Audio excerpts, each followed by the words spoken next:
Flair Yagüí, el aprendizaje del dolor.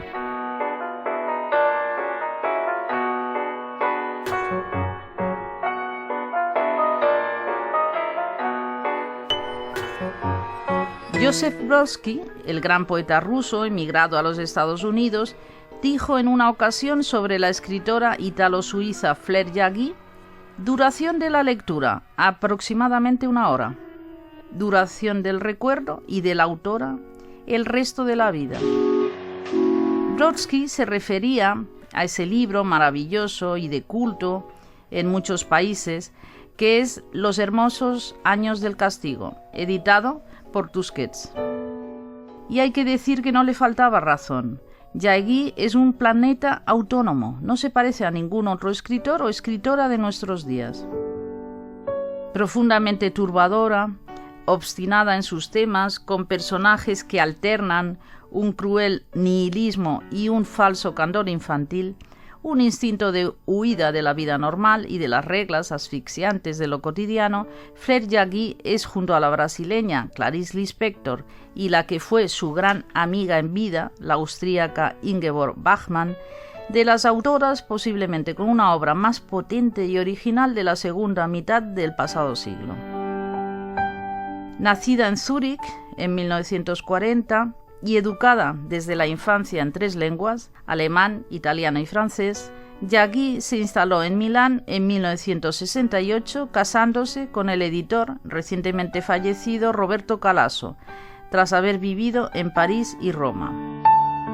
En Milán comenzaría su peculiar y exigente carrera literaria, caracterizada por libros escuetos, de escasas páginas, muy distanciados en el tiempo, que serían recibidos en cada ocasión como todo un acontecimiento por grupos de seguidores internacionales cada vez más numerosos. Tras varias obras iniciales, El dedo en la boca, El ángel de la guarda y Las estatuas de agua, escritos entre finales de los años 60 y 1980, su gran y definitivo éxito llegaría con Los hermosos años del castigo, que se convertiría en un auténtico libro de culto traducido a un gran número de lenguas. En él, con un estilo seco, lacerante y poético, dentro de unos mundos claustrofóbicos entre serenamente tenebrosos y un poco enfermizos, como se decía en la novela, siempre presentes en su literatura, Yagüí rememoraba sus años de adolescencia en un internado suizo. Más tarde llegaría el impresionante volumen de relatos El temor del cielo y la igualmente magnífica novela Proleterka. En los relatos reunidos con el título de El último de la estirpe, el citado poeta ruso Joseph Brodsky es retratado por Flair Yagüí en una estupenda miniatura titulada Nedje. El poeta está saliendo de su casa de Brooklyn, sin abrigo, añorando una calidad de aire báltico, absorto, construyendo exilios y recordando el Nevá y sus inviernos en San Petersburgo. Cualquier lugar es para él una ciudad mental llamada Nedje, que en ruso significa de ninguna parte, escribirá Flair. En su ensayo Una proposición inmodesta, este gran poeta ruso-americano decía que cada generación transporta consigo una parte del futuro de los que ya han muerto, con los que conforma una reserva genética, una poesía que precede. En el caso de Yagüí, a la que Susan Sontag calificó en su día de brillante y salvaje, poetas, santos, místicos, visionarios, herméticos o escritores de universos autónomos e inimitables como Kafka o Robert Balser, están atados entre sí como eslabones inseparables dentro de su literatura. En el volumen El último de la estirpe están presentes sus admirados escritores Brodsky e Ingeborg Bachmann, pero también Oliver Sacks, con el que Yagüí comparte una cena en un restaurante del Bronx junto a peces dentro de un acuario señalados por los clientes para ser servidos y comidos instantes después.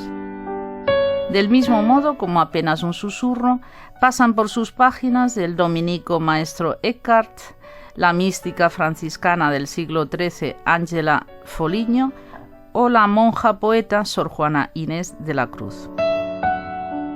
La religión, los ángeles, las visitas al Papa en el Vaticano, los niños predicadores explotados por viejos avariciosos, los severos e inflexibles pastores de almas, las pequeñas iglesias rurales de madera, esas Biblias cuyas páginas parecen de piedra.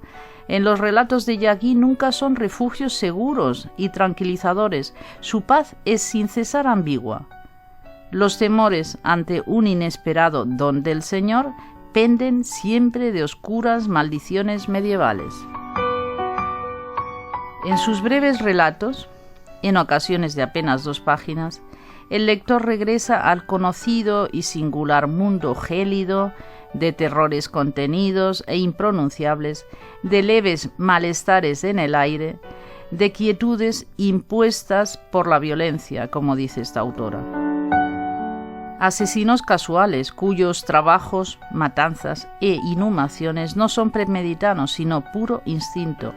Se mezclan con hermanos que se espían y mortifican en morbosas rivalidades, con niños homicidas, con madres que respiran por fin tranquilas tras la muerte de su único hijo, con nazis que regresan tras su periplo por Sudamérica, con niñas de la calle adoptadas por bondadosas y ricas mujeres solteras que solo esperan el momento de la venganza, o con criados taciturnos y lunáticos que nunca se sabe lo que piensan de sus señores, como sucedía en las criadas de Genet.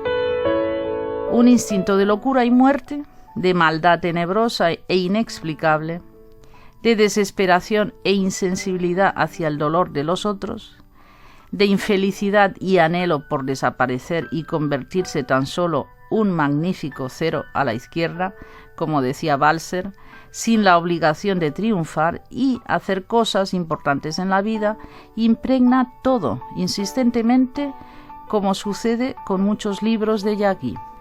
Relatos siempre de un mundo fieramente polarizado. Señores y siervos, dominantes y dominados, hermanos y hermanas, madres e hijos. En él, las víctimas y a la vez verdugos, en muchas ocasiones son adolescentes en la etapa de formación, o si no, pequeños seres delicados, frágiles y tercos, como se dice, sin una idea clara del bien y del mal, pero con una capacidad de ofensa y de instinto de sobrevivencia a veces mucho más brutal y devastadora que la de los adultos.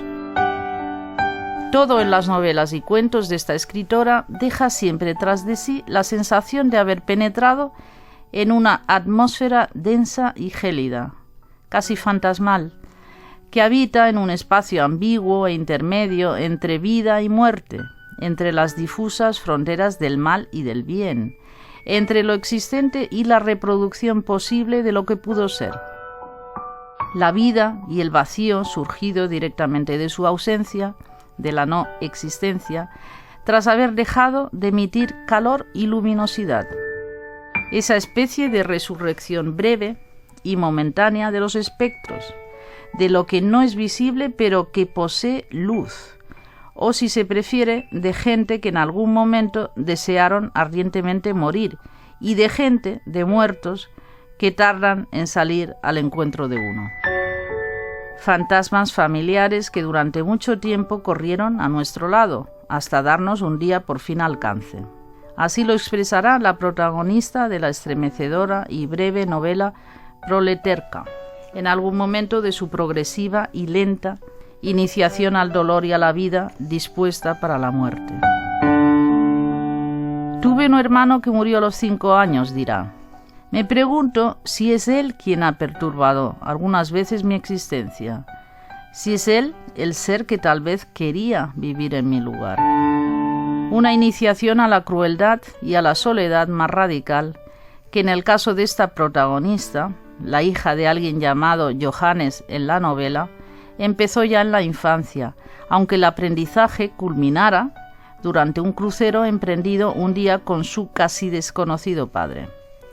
Ambos se embarcarán con un grupo de amigos de una misma hermandad alemana a bordo de un barco de nombre yugoslavo, Proleterka, coronado con una oxidada estrella roja en su chimenea.